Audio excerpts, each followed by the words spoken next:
¿Qué tal? ¿Cómo están? Buenas tardes.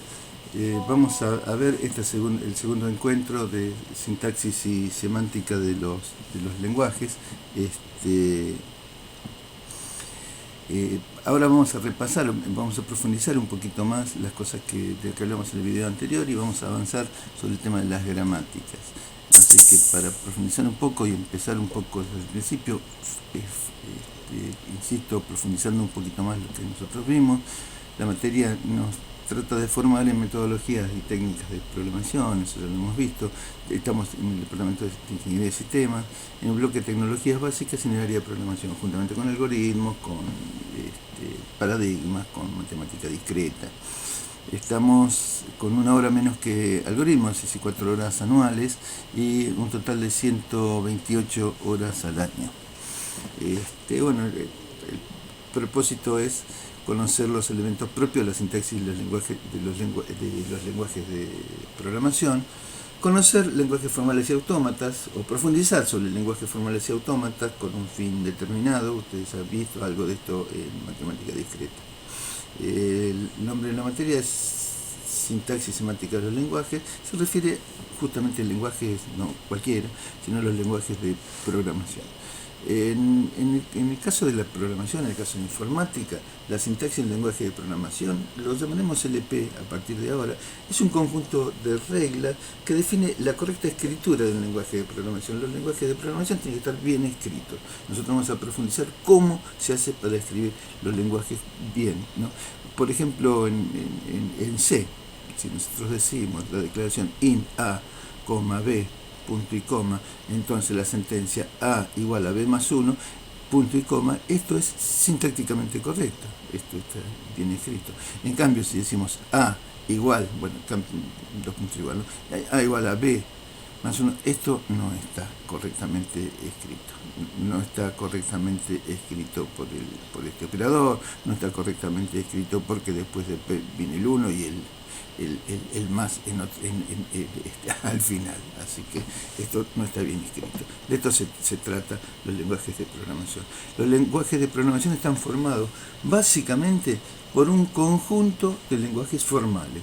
Algunos son regulares y otros son independientes de contexto. Los regulares son aquellos que identifican a todos los elementos léxicos, las palabras reservadas, los operadores, y los independientes de contexto, aquellos que identifican a los operadores y a las sentencias. Entonces vamos a algunas definiciones básicas y a una introducción a los lenguajes formales. Los lenguajes formales están conformados por palabras que son cadenas constituidas por un símbolo de un determinado alfabeto. Esa es la definición de los lenguajes formales y de cómo están formados. Bueno, ahora cada uno de estos términos vamos a definirlos, símbolos o alfabetos. Un símbolo es el elemento constitutivo básico, es indivisible, cada uno de los elementos que constituyen, a partir de lo cual se forman los alfabetos. Un alfabeto es un conjunto, ¿no? Un conjunto, con lo que eso significa, un conjunto de símbolos finito. Por ejemplo, la letra A es un símbolo, un carácter que forma parte del alfabeto español, también del alfabeto inglés y de otros alfabetos también. Los símbolos tales como mayor, igual y más son elementos del alfabeto de los operadores de un lenguaje como Pascal o un lenguaje como C. El alfabeto, sigma, digamos que está compuesto por el conjunto, por eso estamos entre llaves, conjunto, por eso estamos entre llaves. Digo, soy preciso con eso porque si esas cosas las escribimos mal, va a estar mal todo, ¿eh? Nosotros acá tenemos que ser precisos con la forma de escritura, de eso se trata sintaxis. Así que si esto es un conjunto, no hace falta que yo lo diga tanto, ustedes lo saben, ¿no? Tiene que estar entre llaves y los elementos separados por coma. Bueno, proporciona los caracteres utilizados para construir los números binarios. Es decir, con estos símbolos nosotros podemos construir todos los números binarios. Este es el alfabeto que necesitamos para los números binarios. Bueno, este conjunto 0, 1, 2, 3, 4, 9, más y menos, bueno, son los números enteros con signos en base 10. Se construyen con este alfabeto. Más 184, menos 215. El código ASCII proporciona la representación interna de los caracteres que constituyen el alfabeto más utilizado en computación. Todos los símbolos y todas las cosas que utilizamos nosotros en computación. Así que símbolos y alfabetos, a eso se refiere. Cadenas. Cadenas es una secuencia finita, Nosotros el infinito no lo implementamos, no lo podemos implementar. Secuencia finita de caracteres tomados de cierto alfabeto y colocados uno a continuación del otro. A, B, A, C, se lee A, B, A, C. Es una cadena formada por los caracteres del alfabeto A, B, C. 1, 0, 1, 1, 1, 0, se lee de ese modo. Es una cadena constituida con caracteres del alfabeto 0, 1. Del alfabeto 0, 1. Fíjense, insisto otra vez, son conjuntos, ¿no? Son conjuntos. A es una cadena formada por un solo símbolo de cualquiera de los alfabetos que contenga la letra A. Cualquier alfabeto que contenga la letra A. El inglés, por ejemplo, tiene la letra A. Bueno, el castellano contiene la letra A. Para los que saben lenguajes de programación como C, recuerden por favor la diferencia que hay en C entre A, entre apóstrofes, y A entre comillas, ¿no? Este es un carácter. En C, las cadenas y los caracteres tienen operadores diferentes. Este es el operador, el apóstrofe es el operador de los símbolos de los caracteres. Esto es una cadena. ¿Qué tiene esto? Esto tiene solamente un carácter, A. Este tiene dos caracteres. Tiene la A, porque es una cadena, y lo que identifica que la cadena termina, que es el barra cero. Entonces, si yo digo, por ejemplo, 1 sin apóstrofes y sin llaves, o 1 entre apóstrofes y 1 entre comillas, bueno, son tres cosas distintas. 1 es un valor decimal, si no tiene nada, si tiene apóstrofes es el carácter, y si tiene 1 entre comillas es una cadena que tiene el 1 y el barra 0. Es la misma diferencia que existe entre un símbolo y un alfabeto y una cadena compuesta por un único símbolo. Este es un símbolo del alfabeto y esta es una cadena que contiene un único símbolo. Un único símbolo del que nosotros sabemos que ahí tiene otro carácter, que es el barra cero, que es el carácter centinela que indica la finalización de la cadena. Bueno, la longitud de la cadena se representa de este modo y es la cantidad de caracteres que componen la cadena. La longitud de la cadena A, B, A, C es A, B, A, C igual a 4, la cantidad de caracteres 1, 2, 3 y 4. La cadena vacía se representa con un símbolo particular, epsilon. Es la cadena que no contiene caracteres. Algunos lenguajes tienen la cadena vacía y otros no tienen la cadena vacía. Esta es una cadena que no contiene ningún carácter. Desde luego que la longitud de la cadena vacía es longitud 0. Nosotros utilizamos el símbolo epsilon, pero algunos utilizan lambda. No sé si ustedes en discreto utilizan, creo que lambda para representar la cadena vacía. Bueno, podemos representar las dos cosas, pero nosotros en general utilizamos este símbolo epsilon. Este símbolo, bueno, no es símbolo de ningún alfabeto, no solamente representa que la cadena es vacía, igual que este de aquí. La potenciación de un símbolo. Si yo tengo la cadena varias A seguida de varias B, yo puedo simplificar esto utilizando potenciación de un símbolo. Por ejemplo, si la A se repite 5 veces, el índice, el supraíndice, indica la cantidad de repeticiones de este carácter, de este símbolo. A5B7, esto es una forma más compacta de poder escribir esta cadena, ¿no? Fíjense, si yo digo A350, B285, si lo tengo que escribir es una cadena larga. Es más fácil, más compacto poner el supraíndice. Indica entonces el número de veces que aparece el símbolo potenciado. Entonces aquí estamos potenciando un símbolo. Concatenación de dos cadenas.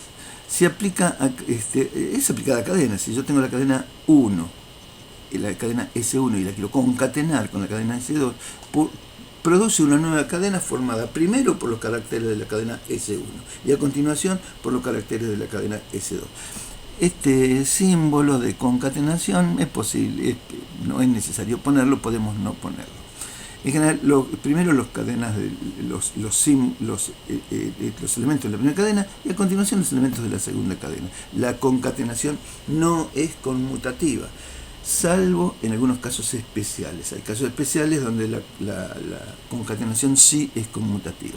A concatenado con B produce la cadena AB, mientras que B concatenado con A produce la cadena BA. Y claro, la cadena AB no es igual a la cadena BA. Entonces con esto se comprueba con mucha facilidad y muy fácilmente que la concatenación no es conmutativa. Si ambas cadenas son idénticas, entonces la concatenación sí es conmutativa. Si yo tengo una cadena AB y la otra cadena AB, bueno, la puedo poner en cualquier orden, va a ser conmutativa. También cuando ambas cadenas están compuestas por una repetición del mismo carácter. Si una cadena tiene 3A y la otra cadena tiene 4A, puedo poner primero, para la concatenar, primero la de 3 y después la 4, primero la 4 y después la de 3. En última instancia, en ambos casos voy a obtener una cadena de 7A. La cadena vacía es la identidad para la concatenación. Quiere decir que S, una cadena S concatenada con el símbolo épsilon, es lo mismo que épsilon concatenada con una cadena S, o es lo mismo que S, porque la cadena vacía es la identidad para la concatenación. Bueno, potenciación, nosotros vemos potenciación de un símbolo, aquí vemos potenciación de un símbolo, potenciación de una cadena. Si S es una cadena, entonces S con el supraíndice n, con n mayor o igual que 1, entero, ¿no? Por supuesto, y mayor o igual que 1, representa una cadena que resulta de concatenar S consigo misma n menos 1 veces. Entonces, yo tengo S a la 0 es la cadena vacía. S a la 1 es S. S a la 2 es S. Otra vez más, S. S a la 3 es S, seguido de S, seguido de S, con los valores que tenga esa cadena S. Yo querría preguntar si, por lo expuesto hasta aquí, le dejo a ustedes como inquietud, si A, B, C a la 0 es igual que 1, 2, 3, 4 a la 0 y es igual a E a la 0.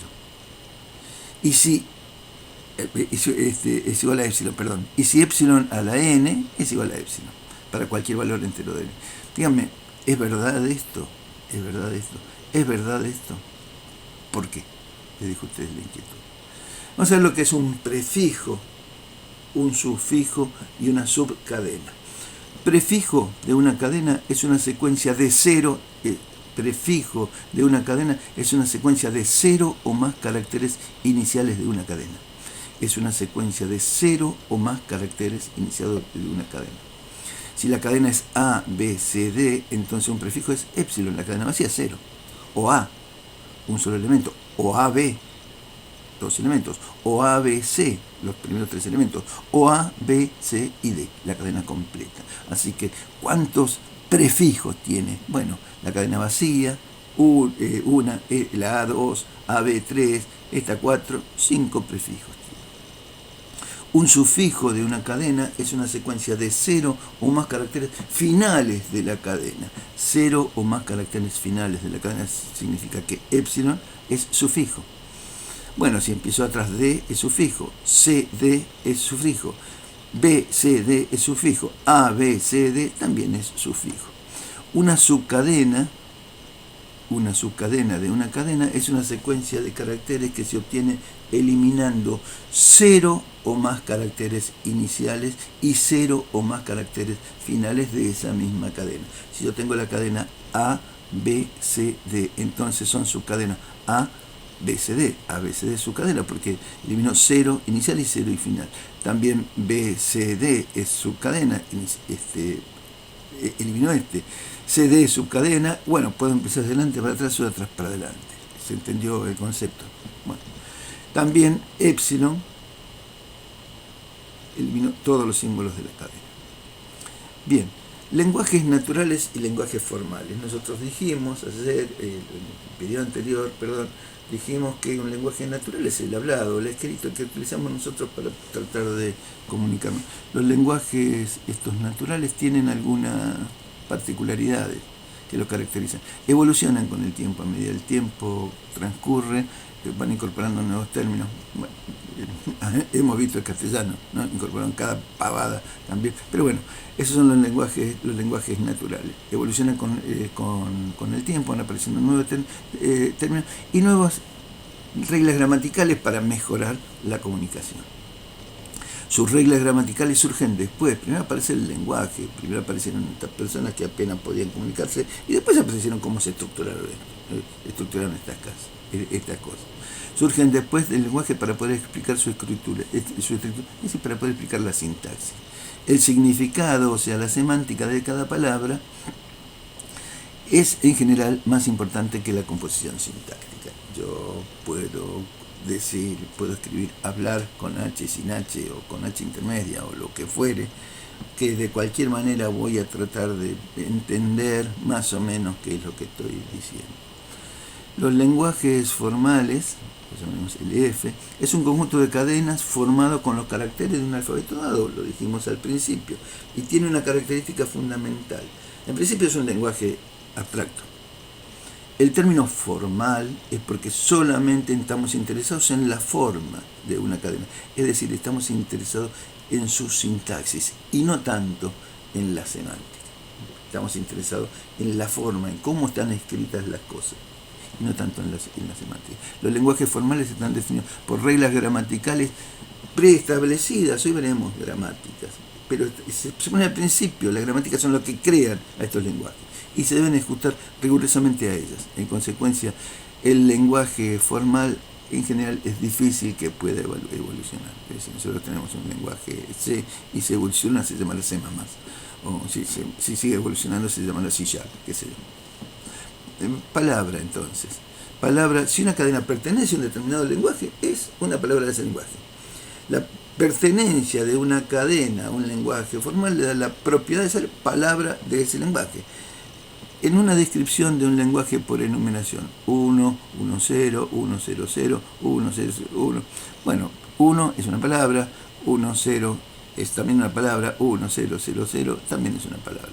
Bueno, nosotros podemos describir un lenguaje por enumeración, diciendo exactamente el conjunto de palabras que lo componen, poniendo cada una de las palabras el conjunto de palabras que lo componen, o por comprensión. 1, 0 a la n, tal que n esté comprendido entre 0 y 4.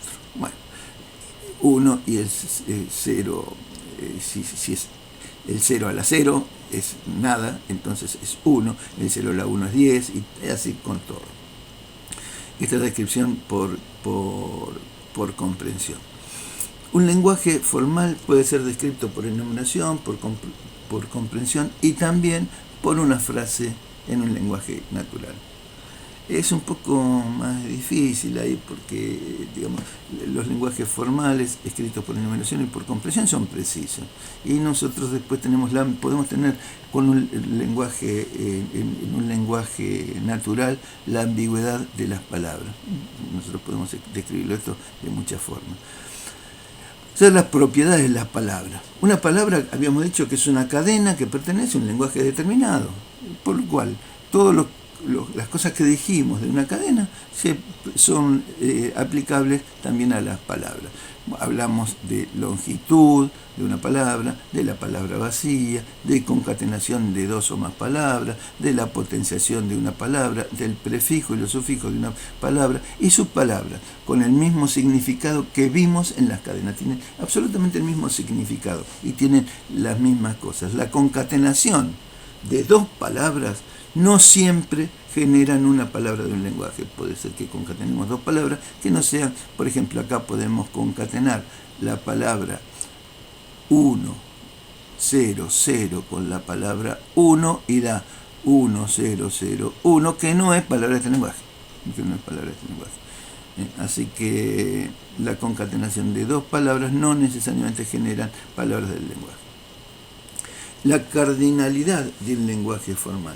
La cardinalidad del lenguaje formal es la cantidad de palabras que lo componen. Si el lenguaje es A, B, A, B, es un lenguaje de cardinalidad 3. Sobre el alfabeto AB tiene 3 palabras. Si el lenguaje es epsilon, es un lenguaje, no es un lenguaje vacío. Es un lenguaje que no está vacío, que tiene una palabra, y esa palabra es la palabra vacía. Entonces, el lenguaje, el epsilon no es símbolo, pero sí sirve para la cardinalidad. Es una palabra que este lenguaje tenga. Un sublenguaje, dado que el lenguaje formal es un conjunto, un sublenguaje es un subconjunto de un lenguaje dado. Sea el lenguaje A, L1, A, AB, A, AB, entonces AB y AAB es un sublenguaje del lenguaje 1. Son algunas palabras del lenguaje 1. También el L3 es un sublenguaje del lenguaje 1. L3 que no tiene palabras es el sublenguaje vacío. El sublenguaje vacío, en general lo representamos como un símbolo vacío, es sublenguaje de cualquier lenguaje. Todos tienen al menos un sublenguaje que es un sublenguaje vacío. Y acá vuelvo a decir, no confundamos el sublenguaje vacío, que significa el lenguaje que no tiene palabras, que el lenguaje que tiene la palabra vacía. Este lenguaje, entre este lenguaje, que es un sublenguaje vacío, y este lenguaje hay una diferencia. Este lenguaje de cardinalidad 1 y este de cardinalidad 0. Este lenguaje tiene una palabra, la palabra vacía. Los lenguajes formales también pueden ser infinitos. A a la n, tal que n sea mayor o igual que 1. Es un lenguaje infinito, o sea que no existe un límite superior, no le estamos poniendo una cota al valor de n, es mayor o igual que 1. Bueno, es un lenguaje infinito, podemos generar muchas palabras. Cada palabra de este lenguaje está formada por una secuencia de una o más A. Por ello, fíjense la concatenación de dos palabras, cualesquiera de este lenguaje. Tengo A, produce A, 3A. Bueno, la concatenación de cualquier de palabra de este lenguaje siempre forma una palabra de este lenguaje. Esta propiedad de que la concatenación de dos palabras de un lenguaje forman también una palabra de un lenguaje es la propiedad que hace que el lenguaje sea cerrado bajo concatenación. Un lenguaje es cerrado bajo concatenación cuando la concatenación de dos palabras de cualesquiera de este lenguaje también es palabra de ese lenguaje. Este es un ejemplo. El lenguaje universal sobre un alfabeto. Dado un alfabeto representado con sigma, el lenguaje universal sobre ese alfabeto es un lenguaje infinito que contiene todas las palabras que se pueden formar con los símbolos de ese alfabeto, más la palabra vacía. Se lo representa con una notación sigma estrella, seguramente la habrán visto en discreta, sigma clausura, sigma estrella, o clausura de Klein, como ustedes quieren. El lenguaje universal es cerrado para concatenación, claro, porque es todas las palabras que se pueden formar con los símbolos de ese alfabeto. Cualquier lenguaje L sobre el alfabeto sigma es un sublenguaje del sigma estrella. Les pido por favor que me puedan decir por qué digo esta afirmación. Esta afirmación es verdadera. Cualquier lenguaje L sobre un alfabeto es un sublenguaje de sigma estrella. Por lo tanto, existen infinitos lenguajes sobre un alfabeto dado. Pero ¿por qué es cierta esta afirmación? Que cualquier lenguaje L es un sublenguaje del sigma estrella. Se lo dejo para que ustedes lo respondan. Ahora sí, después de haber repasado sobre las cosas que habíamos visto, vamos a ver un poquito qué son las gramáticas y qué es la jerarquía de Chomsky. Chomsky es un lingüista, pero recomendaría leer no solamente estas cosas, sino los libros de Chomsky, realmente son muy interesantes en todo, ¿no? Pero bueno, esto es sintaxis y semántica del lenguaje. Un lenguaje formal es un conjunto de palabras que tienen una connotación sintáctica. Nos importa la sintaxis de ese lenguaje formal. Existen ciertas estructuras que tienen la habilidad o la propiedad de poder generar las palabras que forman un lenguaje formal. Estas estructuras se denominan gramáticas. En general se denominan gramáticas formales. Las gramáticas formales entonces tienen la propiedad de poder generar las palabras propias de un lenguaje. Una gramática formal es un conjunto de producciones, así las vamos a llamar.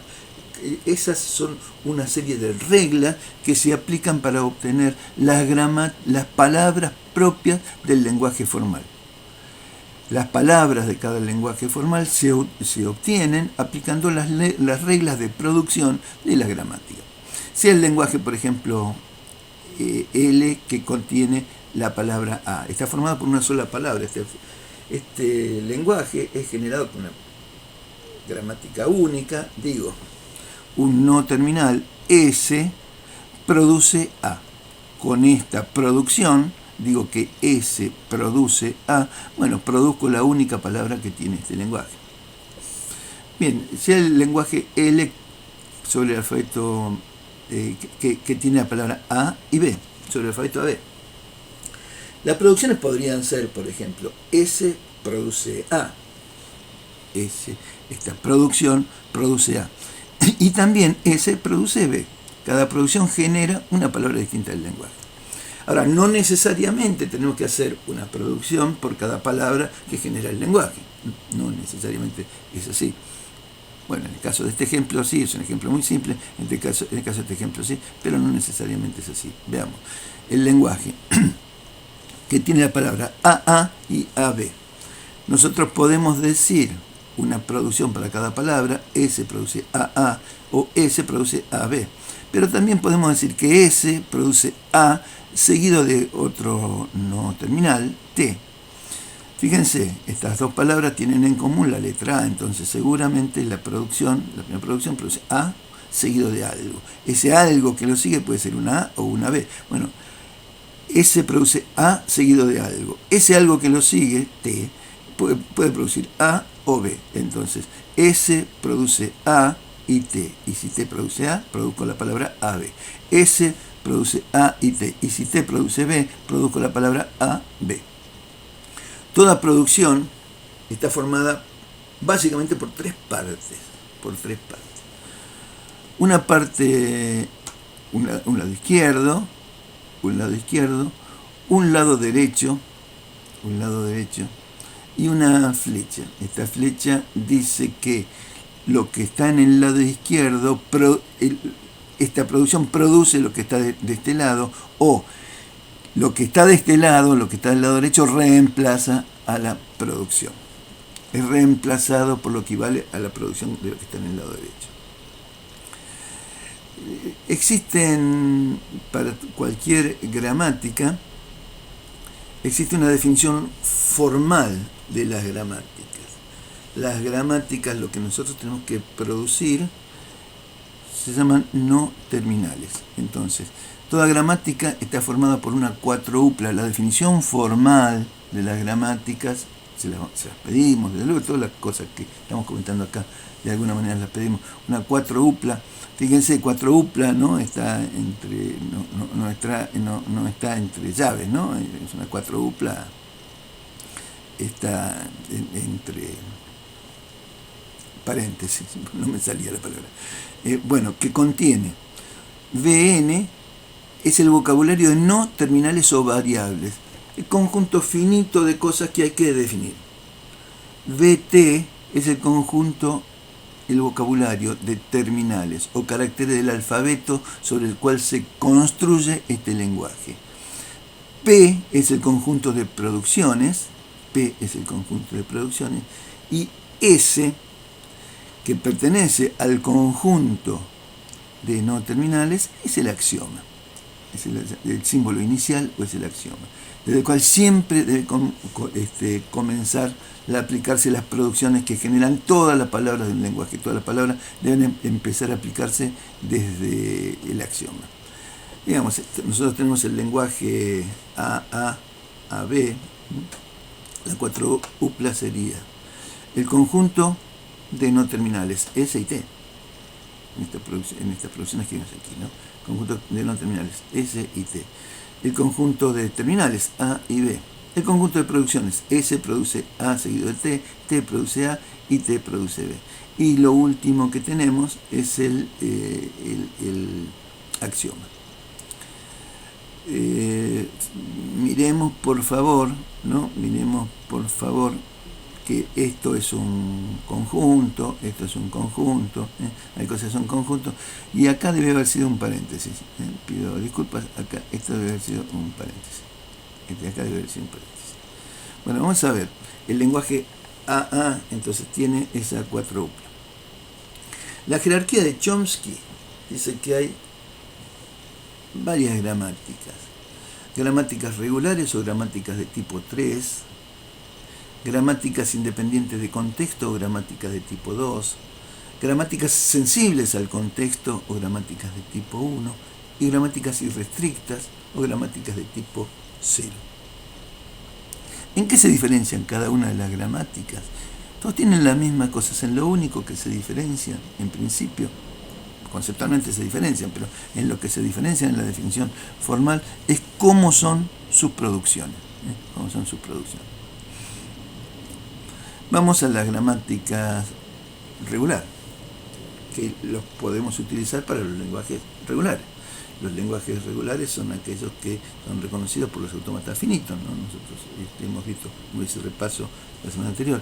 Y en los lenguajes de programación tienen un conjunto de lenguajes regulares, por eso tenemos los lenguajes regulares. Un conjunto de lenguajes regulares y un conjunto de lenguajes independientes de contexto. Por eso también vamos a estudiar las gramáticas independientes de contexto. Las gramáticas regulares, sus producciones tienen las siguientes restricciones. Del lado izquierdo debe tener un solo no terminal, lo que tengo que definir. Por ejemplo, una palabra reservada, un identificador, una constante. Del lado izquierdo, un solo no terminal. Del lado derecho debe estar formado por un solo terminal o un terminal seguido de un no terminal. Un solo terminal o un terminal seguido de un no terminal. Pueden tener producciones también, producciones épsilon. Sea la gramática S produce A seguido de X y X produce B. Tiene un no terminal, un terminal seguido de un no terminal o un terminal. Entonces esta gramática es una gramática regular porque cumple con esas restricciones de las producciones, que cada producción puede contener un terminal o un terminal seguido de un no terminal. Las producciones de esta gramática cumplen entonces con las restricciones. Por lo tanto, esta gramática formal es una gramática regular. También es válido, si se invierte el orden, que pueda tener del lado izquierdo debe tener un no terminal y del lado derecho estar formado por un solo terminal o un no terminal seguido de un terminal. En este caso, por ejemplo, este está formado del lado izquierdo por un terminal o por un no terminal seguido de un terminal. Fíjense que esto tiene un terminal seguido de un no terminal y este tiene un no terminal seguido de un terminal. Esta también es regular. Esta también es regular. O tiene este formato o tiene este formato. Pero ambas no pueden convivir. Ambas no pueden convivir. No es una gramática regular aquella que tiene producciones que tienen terminales seguidos de no terminales y otra producción no terminales seguidos de terminales. Vamos a ver, la forma genérica de la gramática es que un no terminal produce un terminal, o un no terminal produce un terminal seguido de un no terminal, o un no terminal produce épsilon. Esas son las tres características que cumplen con esta forma de la gramática. También puede ser al revés, que no terminal produce un terminal, o que un no terminal produce un no terminal seguido de un terminal, al revés que aquí, o que produce un símbolo éxito. En lo único que cambian es en esto de aquí, terminal seguido de no terminal y no terminal seguido de terminal. Bueno, esta es una gramática regular si sigue estas restricciones. Esta es una gramática regular si sigue estas restricciones, pero no pueden tener las dos. La mezcla de ambas definiciones no es una gramática regular. Entonces, S produce X seguido de A, S produce B seguido de X, X produce B. Esta no es una gramática regular, porque acá tenemos un no terminal seguido de un terminal y otra producción que tenemos un terminal seguido de un no terminal. Otra vez, las producciones, lo que cambian en las gramáticas son las producciones. Nosotros vamos a ver las producciones de las gramáticas regulares para los elementos léxicos de los lenguajes de programación. Pero fijémonos, tiene una forma posible u otra forma, que un terminal produce épsilon, o un no terminal produce épsilon, un no terminal produce un terminal, o un no terminal produce un terminal seguido de un no terminal. O que un no terminal produce un épsilon, o que un no terminal produce un terminal, o que un no terminal produce un no terminal seguido de un terminal. Así que cualquiera de las dos formas, independientemente de las dos juntas no pueden convivir. Veamos ahora las gramáticas independientes de contexto. A diferencia de las gramáticas regulares, no tienen restricciones respecto del lado derecho en sus producciones, pero sí requiere del lado izquierdo una única producción. Tiene que ser un no terminal. Claro, ¿saben por qué?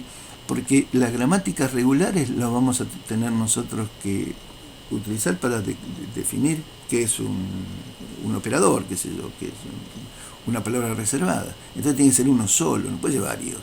Bueno, en este caso, en el caso de las gramáticas independientes, ¿qué es una sentencia o qué es una expresión? Entonces, una sola cosa es la que o sentencia o expresión. No podemos hacer varias cosas en la definición. Por eso, los lenguajes de programación solamente tienen gramáticas regulares o gramáticas independientes de contexto. Uno para los elementos léxicos y el otro para las estructuras de frase, que son las expresiones o las sentencias. Bien, veamos acá, por ejemplo, teniendo en cuenta la letra mayúscula, nosotros vamos a utilizar la letra mayúscula para los no terminales y la letra minúscula para los terminales. A produce la palabra vacía, A produce A, B produce A seguido de A, B produce Z seguido de Z y B produce A seguido de Z seguido de B. Bueno, esta es una gramática independiente de contexto porque de este lado tiene un solo no terminal y de acá puede tener cualquier combinación que sea entre terminales y no terminales, inclusive la palabra vacía. Esta es la forma genérica. Un no terminal produce cualquier combinación más la palabra vacía de terminales y no terminales. Y así vamos a poder definir nosotros las expresiones y las sentencias. Las gramáticas irrestrictas, yo se las menciono, tienen que ver también solamente con el tema de las producciones, que cambian un poco las producciones, pero nosotros no las vamos a utilizar. Son un poco más amplias, tienen el formato alfa produce beta, donde alfa y beta puede ser secuencias no terminales y terminales. Fíjense, si nosotros acá tenemos una secuencia de terminales y no terminales en los lenguajes de programación, no sabríamos lo que estamos definiendo. Por eso tenemos un solo no terminal. Y del otro lado también tenemos secuencia de terminales y no terminales. Dice que alfa tiene que ser distinto de la palabra vacía. Esto no. Estas son las restricciones que tiene que tener una gramática irrestricta. Insisto que nosotros no las vamos a ver. Las gramáticas sensibles al contexto, bueno, así que el módulo de B, tiene que ser mayor o igual al módulo de A, es la restricción que tiene. Son gramáticas irrestrictas con estas restricciones, con una restricción de la cardinalidad. Bueno, gramáticas que generan lenguajes formales infinitos. Bueno, el diseño de una gramática formal que genere un lenguaje formal infinito requiere al menos de una producción recursiva. Esto es, que del lado izquierdo aparezca también lo que está del lado derecho. Por ejemplo, la gramática S produce A seguido de S y S produce A. Bueno, sigo A seguido de S. Yo quiero ver la palabra A seguido de S. Y luego reemplazo la S por la A, entonces tengo la palabra A a la N, tal que N sea mayor o igual que 1. Digo, para que sea una producción recursiva, para que sea una función recursiva, tiene que tener las características que ustedes conocen de algoritmos de la recursividad, que del lado izquierdo se debe hacer mención a lo que está del lado derecho, se debe hacer mención a lo que está del lado izquierdo, y tiene que tener la posibilidad de un caso degenerado o de caso de finalización. Este es un caso de finalización. Si no, esta producción no termina nunca. A seguido de S, si fuera esto nada más, ¿no? A seguido de S, A seguido de S, A seguido de... ¿Cuándo termina? No termina nunca. Entonces, A seguido de S, en algún lugar hay que darle un punto de corte. S produce A y ahí termina. Esto es el lenguaje A a la N con N mayor igual que 1. ¿No? Bueno, teniendo en cuenta lo anterior, yo le diría, por ejemplo, una gramática, ¿no? S produce asterisco seguido de S. Y S produce S seguido de asterisco. La primera pregunta que le hago es, ¿esta gramática es una gramática regular? ¿Sí o no? No tenés que justificar a ver si es o no una gramática regular. Es simple la pregunta. traten de justificar. Ahora bien, esta gramática, que no es una gramática regular, que bien puede ser una gramática independiente de contexto, ¿no? Porque tiene las cosas no terminal y terminal. ¿Sí? Esta gramática sobre el alfabeto es este símbolo, ¿no? El asterisco. ¿Genera un número infinito de asteriscos? Esta gramática, les dejo la pregunta a ustedes. La derivación, ¿qué es la derivación? La derivación es el proceso que nos permite a nosotros obtener una palabra a partir del axioma. En cada paso hay que empezar con el axioma y en cada paso utilizamos nosotros una producción. Por ejemplo, la palabra A, B, que genera, después vamos a ver por qué, el lenguaje A a la N, B a la N. S produce A seguido de S seguido de B. Y S produce AB. Bueno, S produce A seguido de S seguido de B. Entonces tengo una A y una B. Voy a reemplazar a S otra vez por esta producción. Entonces tengo una A y una B al final, y S produce A seguido de S seguido de B, por lo cual tengo una A, después otra A, una S, una B y después otra B. Tengo dos A y dos B al final. S, ahora voy a reemplazar por S, produce A y B. Tengo una A y una A al principio, una B y una B al final. Voy a reemplazar S por AB, entonces tengo A al principio con una A más 3A, B, una B, y después tengo B al final. Entonces tengo las 3A y las 3B. Si esto entonces produce, acá lo tenemos, S produce A seguido de S seguido de B. Tenemos A, B, y en el medio A seguido de S seguido de B por la producción que lo reemplazamos. Ahora reemplazamos esta producción por esta, de acá. Entonces S produce A, B. Del modo que nosotros estamos haciendo la derivación, que estamos haciendo una derivación en línea, también podríamos hacer un árbol de derivación, donde arriba ponemos, en el nodo inicial, ponemos el axioma, y después empezamos a ver con cada hijo es la aplicación de una de las producciones, a ver si llegamos a encontrar la palabra que estamos buscando. A, B, B, bueno, S produce A seguido de S seguido de B, es la primera producción. Reemplazo S por A seguido de S seguido de B, queda A seguido de S seguido de B, y después reemplazo. ¿Por qué reemplazo? Porque acá las B ya tengo las dos. S produce A o B o SC, entonces esta palabra no pertenece a ese lenguaje. Bien, veamos algunos ejercicios y con esto los dejo por ahora. Sea el lenguaje formal L igual a AB, ABA, describa la definición formal de dos gramáticas formales que generen este lenguaje formal. Una debe ser gramática regular y la otra debe ser no regular. Una debe ser regular, la otra no. A ver, fíjense, una regular y la otra no. Con las restricciones, ¿en qué cambian? En las producciones. Si el lenguaje a la N, B, C a la N. Describa la definición formal de la gramática independiente de contexto que genere este lenguaje formal, con N mayor que 1. Pregunto, ¿este lenguaje formal es regular? Les dejo la duda.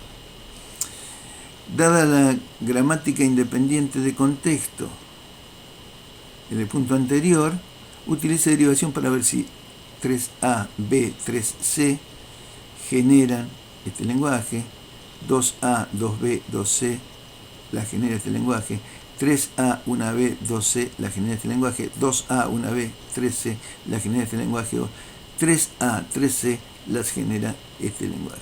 Es decir, con esta producción, con estas palabras, traten de ver por derivación si la gramática genera, la gramática independiente de contexto que van a poder crear, pueden crear estas palabras.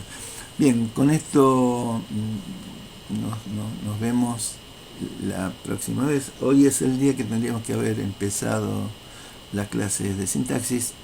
la situación hace que no hayamos empezado. Nos vemos, esperemos que pronto y que se resuelva pronto esta cuestión. Espero que me escriban. Yo he recibido pocos mails hasta ahora con los planteos que estamos haciendo. Digo, va a ser bueno para ustedes. Que estén bien.